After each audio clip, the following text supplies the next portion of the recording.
y'all live say, oh.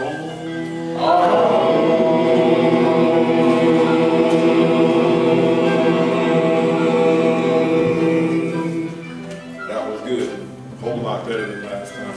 Y'all live. I need a mic, but we good. I'm projecting well. 2. No mic. 2. All right. We say ma'akaru.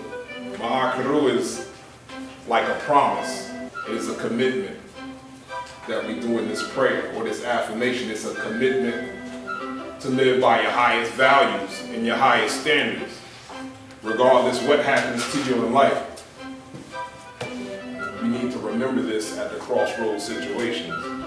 So you must be the best that you can be at all times with no excuses.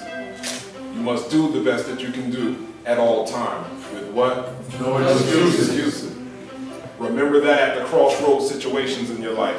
Some of you acting like, what is a crossroads situation? Is that when I die and cross over into the next realm? A crossroads situation is when your perception transcends the mundane into a spiritual understanding of a situation. A crossroad situation for the living is when you're experiencing a crisis and you have to dig deeper for a higher or a deeper source of energy to live by the values in which you claim. That's a crossroads situation. It's interesting because this lesson coincides with the reading that I did for the equinox, the reason of the season, and there it said the Ab. The Ab is the mind, the heart, the conscientiousness, the awareness. It was upside down. That means, in general, we're losing our consciousness. We're not paying attention. We're not being conscientious. So we must bring it back by having min-ad. Min-ad means presence of mind. It means paying attention. How do you keep your focus? By praying, meditating, and staying in touch with your highest principles or your highest values. That's what you're here for. It's hard to stick to your values when you're on your own. You'll find yourself starting to rationalize yourself out of doing the right thing. You'll also find yourself rationalizing yourself into participating and doing all sorts of unacceptable things and all sorts of unacceptable behavior. So crossroads situations are different from everybody in this room. What's easy for some people could be hard for other people. And what's hard for some people could be easy for other people. Say, for instance, you were a sugar junkie or a sugar fiend. A crossroads situation for you would be one day you're very hungry, your blood sugar is low, you got to eat. Then you come to a table, and the table has 2 things on it. It can have a stack of ripe bananas. Then it can have a plate of assorted donuts. Now for those that's well disciplined, it's no big deal, like just eat the bananas.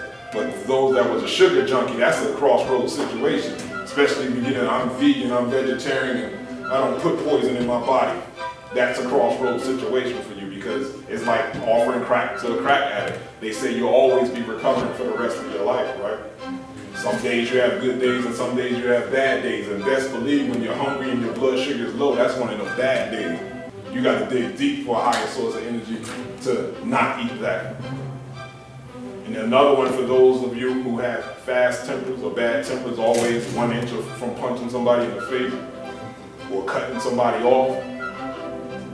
Your crossroads situation is you have to decide what's more important to you, vengeance or resolution. And with time comes resolution.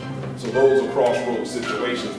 These are the things that we're here to discuss at the Chem Union. We're not here to get into sovereignty. We're not here to get all into nationalism. We're not here to get into history or Egyptology. And that's no disrespect to anyone who specializes in them fields of study, because that's what they are. They're fields of study. And all of those fields of study are pertinent to our illumination and our journey that goes from human being to divine being. We should consider them to be schools of thought or degrees of initiation. All I'm saying is that's not what we specialize in here.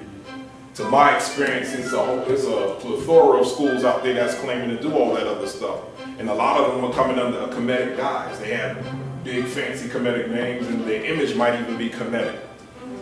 But they're not teaching Kemetic spirituality. We teach Kemetic spirituality here. To my experience, it's just too much of that other stuff out there, not enough of what we're doing here. Not to say what we're doing here is better than anybody else. This is just the emphasis here. And it's, you have to be clear on this is what we do, and this is not what you think we're here to do. I was riding down the street, and I saw a young man.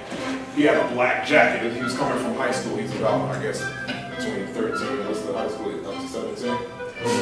I guess he had to be between 13 and 18, or 22, nowadays, people staying back all the time.